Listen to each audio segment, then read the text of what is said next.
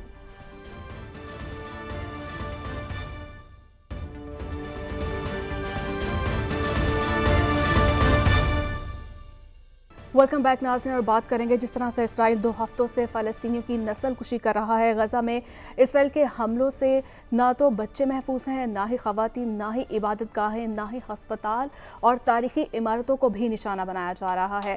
اور حملے کے نتیجے میں اب تک 3900 فلسطینی جو ہیں وہ شہید ہو چکے ہیں، 13,000 سے زائد زخمی ہے. اور سب سے بڑی رکاوٹ اس وقت جو ہے غزہ میں جنگ بندی میں وہ امریکہ ہے، اور جنگی جرائم کا مرتکب ہونے کے باوجود مغربی دنیا مسلسل اسرائیل کی حمایت کر رہی ہے. ساتھ صاحب آپ کی جانب آؤں گی، جس طرح سے OIC اور عرب لیگ کی حمایت بھی ماضی کی طرح زبانی دکھائی دے رہی ہے، اور اسلامی ممالک کا یہ کردار جو ہے وہ تماشائی کیوں بن کر رہ گیا ہے؟ دیکھیے، اس میں بہت سی شاید وجوہات ہیں. اس میں سے ایک وجہ انٹرنیشنل ڈپلومیسی کے چینلز ہیں، ہسٹوریکل کنیکشنز ہیں، ایبراہم اکارڈز کی طرف لوگ جا رہے تھے انفارچونیٹلی. ایک تو اس کا یہ ہسٹوریکل بیگیج ہے، ساتھ ہی ساتھ اس کے اندر کچھ میرا خیال ہے اس طرح کے بھی ایشوز ہیں کہ لیڈرشپ کے اندر ایک پرٹیکولر کائنڈ آف اسٹرینتھ ہونی چاہیے، ایک ایسی جمہوری طاقت ہونی چاہیے لیڈرشپ کے اندر جو کہ ایسے فیصلے کر سکے جس سے اگر ملک دنیا کی آنکھوں میں آنکھیں ڈال کے دیکھے تو عوام کم از کم اس لیڈر اور اس فیصلے کے ساتھ ہو. میرا خیال ہے کہ اس طرح کے شاید لیڈرز بھی اگر آپ گرد و نواح میں دیکھیں اس خطے کے اندر جہاں پہ اس طرح کے اسٹرانگ فیصلے آنے والے دنوں میں کرنے پڑیں گے تو شاید کچھ لیڈرشپ کو اسٹرانگ ہونا پڑے گا، شاید ہمیں کچھ ایک انڈیپینڈنٹ پالیسی رکھنی پڑے گی. لیکن اس سب سے زیادہ بڑھ کے یہ تو ایک دنیاوی مٹیریل ڈپلومیٹک کنسرنز ہو گئے. اس سے زیادہ بات یہ ہے کہ قوموں کے اندر جدت تب آتی ہے، قومیں ترقی تب کرتی ہیں، قومیں آپس میں مل کے ایک دوسرے کا دکھ درد تب بانٹتی ہیں جب وہ کسی پرنسپل کے اوپر کھڑی ہوتی ہوں. تو ہمیں بطور ایک ملک پاکستان اور دیگر مسلم ممالک کو بھی انڈیویجولی بھی کلیکٹیولی بھی ایک چیز کا فیصلہ کرنا ہے کہ کیا ہم لوگ مسلمانوں کے خلاف بربریت میں کسی کا ساتھ دیں گے یا مسلمانوں کے ساتھ کھڑے ہوں گے یا نہیں ہوں گے. جب ہم کسی کو کہتے ہیں کہ آپ ہمارے ساتھ کشمیر میں کھڑے ہوں، جو کہ ہمیں تمام لوگوں کو کہنا چاہیے اور یہی حق کا سٹانس ہے، پاکستان کو کنسسٹنٹلی یہ کہنا چاہیے، تو کیا جب دیگر لوگ کہتے ہیں کہ آپ ہمارے ساتھ فلاں جگہ پہ کھڑے ہوں تو کیا ہم وہ فیور ریٹرن بھی کر رہے ہیں؟ اس طرح کے کچھ بنیادی فیصلے میرا خیال ہے آنے والے دنوں میں پاکستان کو دیگر ممالک کے ساتھ کرنے پڑیں گے. صرف پاکستان کو نہیں، خطے کے تمام ممالک کو کرنے پڑیں گے، جس کے بعد یہ فیصلہ ہوگا کہ آنے والے مہینوں میں، سالوں میں فلسطین اور اسرائیل کی کانفلکٹ کا رخ کس طرف جائے گا. ٹھیک ہے عادل صاحب، آپ کی جانب آؤں گی. جس طرح سے خطے میں جنگی بیڑوں کی آمد جو ہے وہ بڑی جنگ کا پیش خیمہ لگتا ہے، تو کیا واقعی جو تیسری جنگ عظیم کا آغاز تو نہیں ہونے جا رہا؟ دیکھیں، جس انداز میں یہ معاملات چل رہے ہیں اور بڑی قوتیں